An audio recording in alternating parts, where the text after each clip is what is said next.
To'g'ridan to'g'ri zarba amalga oshirilmoqda va mehmonlar ishg'ol etishdi.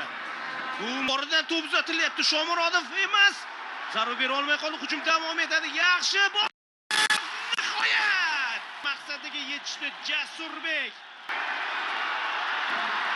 Yana bir imkoniyat Abduxoliqov penalti. 56-daqiqa ruxsat berildi. Eldor zarbani ishonchli tarzda O'zbekistonni hisobda oldinga olib chiqmoqda.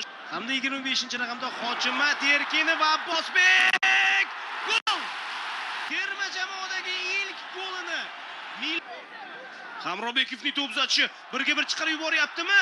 Zarba berish kerak va bu zarba 83-daqiqada O'ronov jarima maydoniga kirib bordi. Tezlikni oshiryapti.